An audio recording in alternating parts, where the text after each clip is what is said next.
How's everybody doing this morning? Good. Happy Thanksgiving week. Merry Advent season, Christmas. Super excited to be here. If you are a first-time guest with us, we just first want to say welcome. We're so glad that you're here with us this morning. And we invite you, there should be a QR code on the pew in front of you. If you just want to give that a quick scan, it'll open up a link, ask you for just some basic information. And we'd love to just get in contact with you in the coming week, hear about your story, share a little bit about ours, and see how we can maybe plug in together. Well, my name is Joel Frame, and I am one of the pastors here at Hope. And I was supposed to be, if you were here last week, you know that there was a different guy up here named Jason, and he taught. And that's because I had the flu. And it was a nightmare. Has anybody had the flu this season? Okay. Dude, it's like straight out of 19. This flu is no joke. It was the worst. I was hoping to be able to kind of lay low Sunday morning and like just pop up on the stage and teach and then bounce real quick. But Jason and Zach were like, I don't think that's the best idea. Let's not do that. And it ended up, that was the right move because I could have not done it on Sunday morning. It was awful. And I'm so thankful to be kind of on the other side of it. I still feel like I'm not contagious anymore, but I still am just kind of like 80%. So it feels like if it sounds like I'm kind of like can't breathe while I'm talking, it's because I can't breathe. So anyways, but we're going to make it through today. I am so stoked that Jason was able to teach last Sunday. He did such an awesome job, and I just love that passage from John 15 that he taught from, and so he had a blast doing it, so thanks so much for having him back with y'all. We are going to be today finishing out a sermon series that we started at the beginning of October called Parabolic, where we've been spending time looking at chapter 13 of Matthew and the parables that Jesus is using to teach his followers about the kingdom and to take them deeper in their understanding of what it means to be a citizen of the kingdom of heaven. And so today is actually the final passage from that chapter, the rejection of Jesus at Nazareth. And some of y'all have seen shows or movies where it kind of starts with the ending first, and you're like, what's going on? And then it kind of goes into the movie and goes through and plays out, and then at the end you see what you saw at the beginning again, but it's the end, and you're like, oh, that's why this thing happened, and it kind of makes sense. That's kind of how we're doing it today. So we're starting with this rejection of Jesus at Nazareth. For our first Sunday of Advent, the theme for today is hope. So if you could open up your Bibles to Matthew chapter 13, verses 54 through 58. If you don't have your Bibles, it's all good. It'll be on the screen behind me. I was thinking, too, about all of us that went through the flu together. Me and Cameo and Joey, they had it, too. We were thinking we should all get matching tattoos together of like a phoenix, like rising from the ashes. Because that's what it feels like. Are you cool with that? We should do that. Everybody if you've had the flu, we'll meet up after service and we'll pick a time to go get matching tattoos that we made it through the flu of 2022. Okay? Cool. So, we're going to be Matthew chapter 13, verses 54 through 58. The rejection of Jesus at Nazareth. He, that's Jesus, came to his hometown and began to teach the people in their synagogue, so that they were astounded and said, "Where did this man get this wisdom and these deeds of power? Is not this the carpenter's son? Is not his mother called Mary? And are not his brothers James and Joseph and Simon and Judas? And are not all his sisters with us? Where then did this man get all this?" And they took offense at him. But Jesus said to them, "Prophets are not without honor except in their own country and in their own house." And he did not do many deeds of power there because of their unbelief. Now we see in this passage, Jesus is going back to his hometown in Nazareth. Some of you might say, well, I thought Bethlehem was his hometown. Well, he was born in Bethlehem, and then he and his mom and dad went to Egypt for a little bit, kind of laying low, and then they came back, and Jesus grew up in the town of Nazareth. And so when we see Jesus go back to his hometown, and we see this rejection, at first it seems kind of strange. How could this hometown be rejecting him? It seems like it would be kind of a hero's welcome coming back.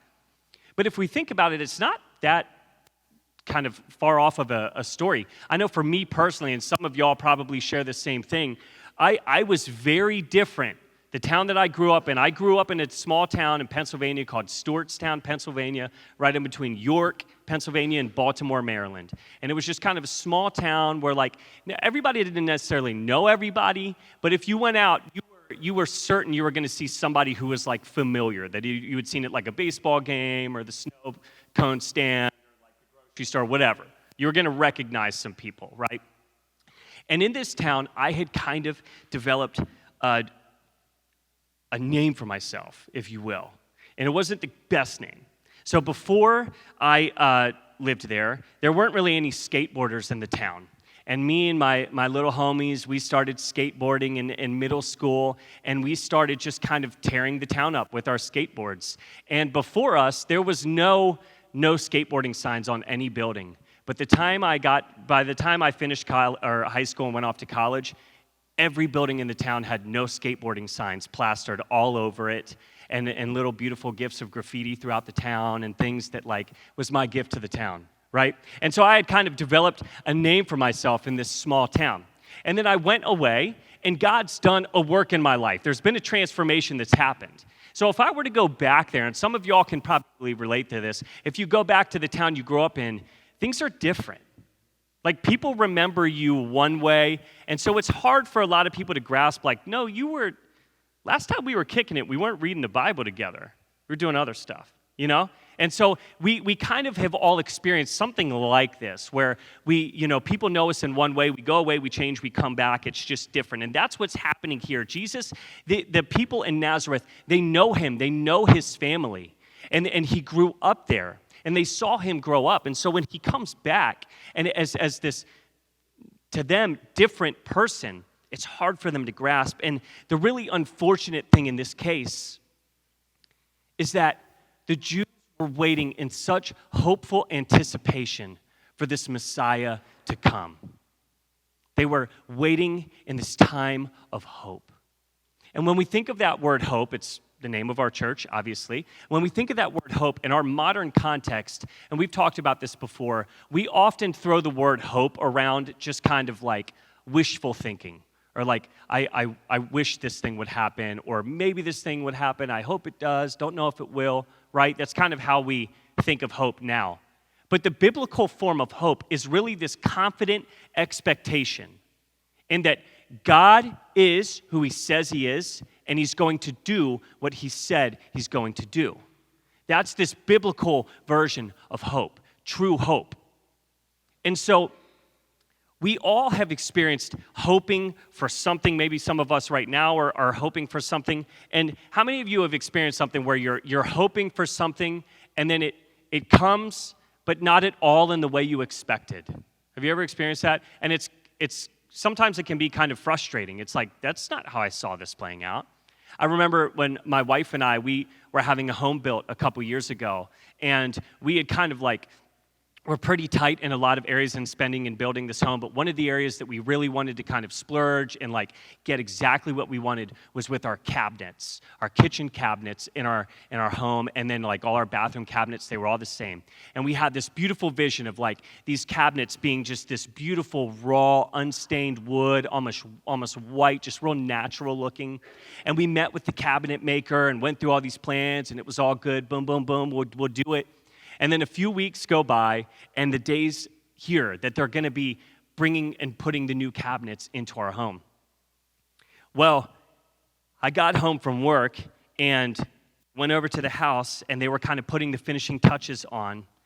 And I walked in, and I was mortified. The cabinets were not anything what we had planned. They were not at all what we had talked to them about. And they were like hanging up in the house. They're done. They're made. They're finished. There's like, that's it, right? And so I'm like, oh no, this is not good. They were like salmon colored. They were like this weird pink with this frosting. It was so gross looking. And so I'm like, oh, this isn't good. Tracy's going to flip her lid when she gets home. So I go back over, and I'm like, we're living with my in-laws at the time, like while the house is being built, which is like just right next door. So I walk back over, and I'm sitting there, and I'm like, this isn't good. And Tracy gets home, and she's like, are the cabinets in? And I'm like, uh-huh. She's like, how do they look? And I'm like, what do you mean? How do they look? Like, define look, right? Let's just go together. So we go over there, and same, dude. She's mortified. It is like, we're almost in tears. And we're not those kind of people. We have to have a meeting with the contractor and the cabinet maker. We're like, look, they knew us pretty well at this point. We're like, we're not those type of people to be like, we don't like this, and we hate this. We need you to change. We're not. But we hate these cabinets. This is not at all like what we planned and hoped for, right? So a couple days go by. Tracy and I are laying down. It's late one evening. We're like, let's just go over to the house and just cry and look at the cabinets. And so we go over there, and we're walking around, and Tracy's in the kitchen. I'm kind of walking through the bathrooms, and we're looking at the cabinets. And we get back together about 15 minutes later, and we're just kind of standing there. And I looked at her, and I was like, do you love them? And she was like, yeah, I do. I love them, and I don't know why. I have no idea what happened. I don't know if the Holy Spirit threw his overalls on, came in, refinished the cabinets. I have no idea. All I know is we saw them in a completely different light, and they just made sense. There's no explanation. So we called our contractor, and I was like, hey, dude, you know how we had the whole meeting about how we hate the cabinets and stuff and everything? He's like, yeah, we're working on making it. I was like, we love them, actually. They're the best. And it's exactly what we wanted, and we didn't know we wanted. He was like, you guys are insane, dude. Had we not been so far in the house, they would have just called it quits, given it to another contractor. But they were better than we could have ever hoped for. Now it's our favorite part of the house. And it was something we couldn't have even dreamed of. We couldn't have even hoped for. I didn't even know that weird color existed, and now we love it. And for so many of us, we've had experiences like that where we're hoping for something and it's what we get it, but it's not at all what we had in mind. It's not at all what we had pictured and what we had been hoping for. But if we sit with patience and we really, really examine God and what he's doing in our life, we kind of start to see these things in a new light and start to get a bigger picture of what God is doing in our lives. Amen? So today we're going to be looking at a passage in an Old Testament book called Micah. Now, what's been happening for centuries now in the story of the ancient Israelites is they have been rebelling and then repenting, and then rebelling and then repenting, and just continuing on in this kind of pattern. And they've had priests and rulers and kings who have not led well, and they've been worshiping other gods, and they've been doing just all kinds of things that they shouldn't have been doing. And so we get to this book, this minor prophet, and just a quick little aside, whenever you hear the term minor and major, it has nothing to do with the importance or significance of that prophet. It just has to do with the size and length of the book. So we're looking at this minor prophet book of Micah. And Micah, what Micah's doing is he's trying to lay this warning out to the Israelites, saying, look, if you don't get it together, God is going to hand us over to captivity, to Assyria and Babylon. And so he's trying to plead with the rulers and the priests and the people at the time to please turn toward Yahweh. And so we don't often go to this book. You really don't hear Micah taught on a lot because it's kind of a darker book. But there's this beautiful prophecy that's nestled in the middle of it that we're going to look at today. It's in Micah chapter 5, verses 2 through 5. It says this. But you, O Bethlehem of Ephrathah, who are one of the little clans of Judah, from you shall come forth for me one who is to rule in Israel, whose origin is from of old, from ancient days. I love that. Whose origin is from of old, from ancient days. Therefore he shall give them up until the time when she who is in labor has brought forth. Then the rest of his kindred shall return to the people of Israel, and he shall stand and feed his flock in the strength of the Lord, in the majesty of the name of the Lord his God. And they shall live secure, for now he shall be great to the ends of the earth, and he shall be the one of peace. So we see this beautiful prophecy that Micah's laying out of this coming Messiah, right? Now, scholars estimate in the Old Testament, there's anywhere between 200 and 400 prophecies that Jesus fulfills when he comes. The safest number is right around 300, a little over 300 prophecies that we see Jesus fulfill when he comes with unbelievably specific detail. And so the Jews at the time were very, very familiar with this prophecy and with all of the other prophecies of this coming Messiah. And we've talked about this before, but many, if not most, of the Jewish people at the time were expecting a very different type of Messiah to come than the one who actually came.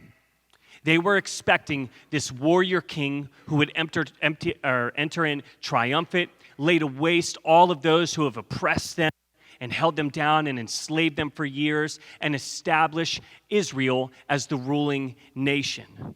That was kind of the popular, common thought of what this Messiah was going to look like. It was this military, political leader coming in. But if we really look at these prophecies, and this one in particular, we can see that God is trying to set up in his people's hearts and minds, look, this is not going to come how you expect it to come. Keep hoping. But what you're hoping for is going to look vastly different than what you think it's going to look like. We see it refers to Bethlehem as one of the tiny towns. See, Bethlehem was not even included in the list of towns and cities that we see in the book of Joshua and in Nehemiah. We see cities and towns of Judah laid out in those books. Bethlehem's not even included in it. It's not even a blip on the map. It's that tiny and insignificant. And out of this place is going to come this Messiah. So, two of the main reasons why it's so hard for the people at this time to understand when Jesus comes, what's happening and who he is and how he could possibly be the Messiah. Two of the main reasons is that they don't understand at the time the kingdom of heaven, and they do not understand God's heart for the world. They do not understand that his plan is not just to have the nation of Israel as his people, but to bring back in everybody into his family. And this kingdom is going to look very, very different than what they're used to. I want to take a quick minute. I want to jump back to the final parable that I was going to teach on last Sunday, but the flu tried to kill me and wasn't able to do it. So I want to kind of bring it back in for just a moment because it speaks into what we're talking about here and what Jesus is doing, and he's doing something different. So we're going to look at the last parable, Matthew 13, 51 through 53. This is the eighth parable in the chapter 13 of Matthew. And Jesus is sitting with his disciples now. He's not talking to a bunch of people. He's talking to his disciples. And he asks them this. He says, "Have you understood all of this?" Meaning these parables that we've been talking about. Remember the sower and the soil, the mustard seed, the treasures, all of those things? He's saying, "Have you understood all of this?" And the disciples say, "Yes." And Jesus says, "Well, therefore," or "Well then, every scribe who has been trained for the kingdom of heaven is like the master of a household who brings out of his treasure what is new and what is old." When Jesus had finished these parables, he left that place.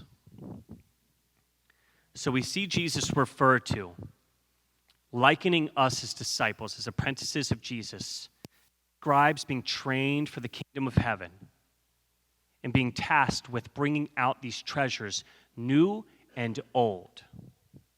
What does that mean? Well, when we see the Greek word here that we get treasure from, it's not the same treasure that we had talked about a couple weeks ago. Remember, a couple weeks ago, we talked about kind of the three parables that Matthew grouped together as a triad. And the first two, we saw the first one, a man finds a treasure, buries it in a field, sells everything he has, and buys that field. You remember that parable? And so he does that. He sells everything he has. He goes and he gets that. And that treasure is like riches. And then we saw a second parable where this merchant sells everything he has for this pearl of incredibly high value. But the treasure that we see here in this passage is not that type of treasure. Think of it like a pantry or a storehouse where they would keep their fruit and their foods and their grains and things stored up in this room, this treasure.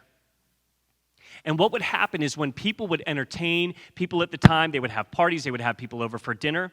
What they would do is they would make sure that they kept everything in a good rotation, that they would take kind of, say you have, apples, and you have your oldest apples here, kind of like a little less old, little newer, new apples. What they would do is they would bring out new, some from here, some from here, some from here, and they would rotate it through because the old things had not gone bad, but they would if they just let them sit.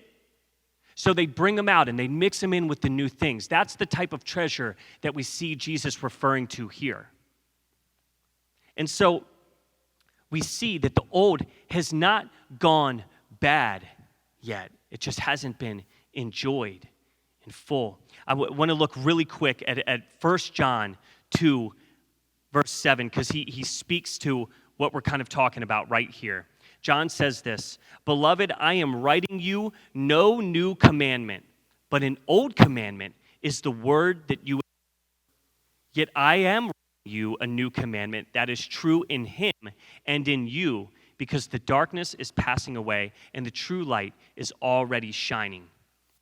Now, when you first read that, you're like, so what are you doing, John? Are you not writing a new commandment, or are you writing a new commandment? You said you're not in the first sentence, and the second one you say you are. Well, yes. What he's saying is, look, what I'm bringing to you, it's not new. You've been hearing this. But because Jesus has come, and because now you have the ability to find the truth of that in who Christ is, it takes on this new meaning, this deeper meaning. So it's not necessarily a new truth that he's bringing in. It's just a deeper, fuller, more robust understanding of God's heart for the world. And so when Jesus is coming, he's not coming away to do away with, or he's not coming in to do away with these old teachings. Instead, he's teaching them in a new light, and he's getting that to the core of why they're there. And see, Jesus understood these things so deeply because he was there in the beginning. That passage, that part of Micah, where it says, it's talking about Jesus, whose origin is from of old, from ancient days. That's Micah telling us, look, this Messiah who's coming, he's here already. He's always been here. He's a part of the Trinity. He's not this new creation coming in. He has always been here. And so Jesus, when he's coming in, he understands these things so deeply because he was there in the beginning. He authored these things. We looked at a Colossians passage a couple weeks ago that told us that everything that's come into being, everything, not some things, everything has come through him and is for him, for Christ. So, on this Advent Sunday of hope, I want us to think one more time about this rejection of Jesus at Nazareth. It's so easy for us to look at this story and go, what are they thinking? How in the world? Because it even says that they see that he's doing that he has power and that he's doing these things. How in the world are they rejecting him? We even find in Luke's account of this passage, as Jesus is teaching, he gives us a little more detail. He's teaching from the scroll in Isaiah. And he's reading this prophecy, and then he makes the claim that this prophecy, these scriptures, are fulfilled in me. The Jewish people are like, whoa. Hey, man, we know you. You're the kid that lived down the street on the corner. Fell and scraped your knee that one time. I had to run you home to Mary. You remember? I know you. Don't claim that this stuff is being fulfilled in you. And we look at this, and in Luke's passage, it says that they even attempted to throw him off of a cliff. But Jesus kind of makes his way through the crowd and escapes. And so we look at this, and it's easy to go, what are you guys doing? Wake up.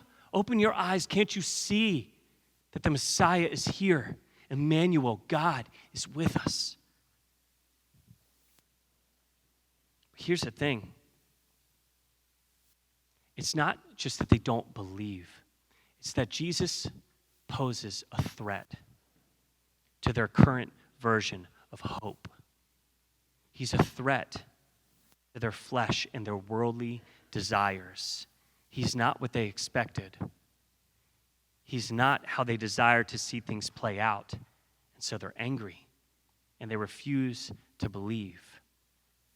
And I think if we really sit with that, that's not that foreign of a concept to us. Because I think many of us, if we're honest, we can find ourselves in that place in our own lives. And just to help with that, I have two questions for us to kind of think about as we close this out. The first question is this: how many of us are refusing to place our hope in Jesus because he's not what we expected? Because he's a threat to our fleshly desires and how we want to see things play out. Remember, the Jews, they were hoping for vengeance. They were hoping for retribution. They wanted to see their enemies pay for the wrong things that they had done.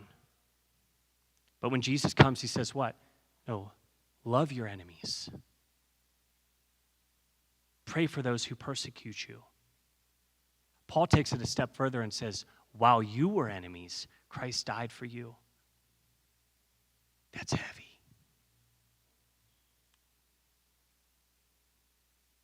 So following Jesus means abandoning any chance at satisfying our flesh and how we want to see things play out. Instead, he's trying to tell them and us that he can and he wants to create and instill in us new desires. He wants to create a clean heart inside of each and every one of us.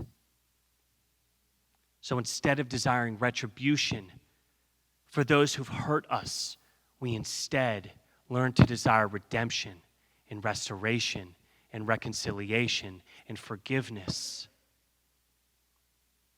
Listen, we've all tried to place our hope in other people and in other things. And how does that work out for us? Yeah, see, you're shaking your head. It doesn't work. Why? Because people fail us. Things run out. But friends, Jesus is a spring of living water that never, ever, ever runs dry. Placing our hope, our confident expectation, his promises for us will begin a transformation in us that we never imagined possible and that we could have never even dreamt for ourselves. We couldn't have ever even hoped for what God can do in our lives if we just surrender our hope to him. And you might say, I don't know, that doesn't really make sense to me. I know what satisfies me, right? I know what's going to satisfy me. I know how I want to see this situation play out. It doesn't really make sense to me that Jesus could give me something better. But remember, it also doesn't make sense that God would send his son as a baby, born of a virgin, in a cave, in a tiny, insignificant, to grow up as a craftsman, to die on a cross, and to defeat death by rising from the tomb. It doesn't make sense. But he did it. A second question. And Davina, if you want to make your way up.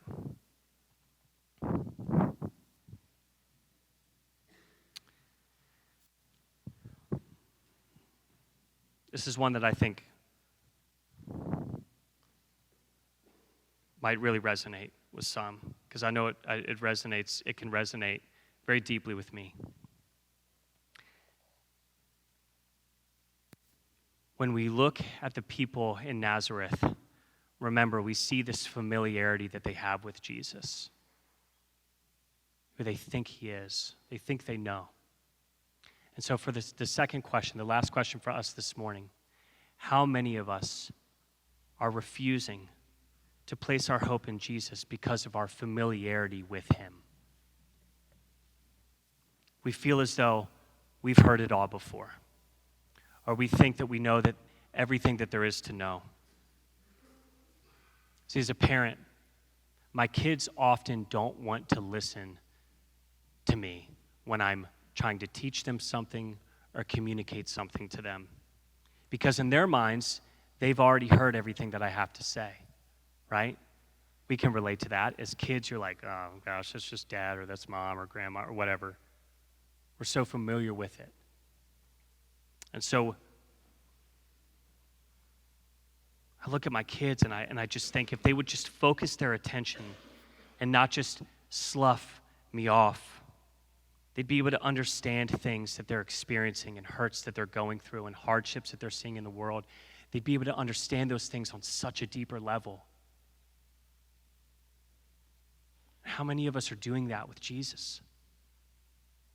How many of us are approaching him going, I know, I've heard this story, I know this.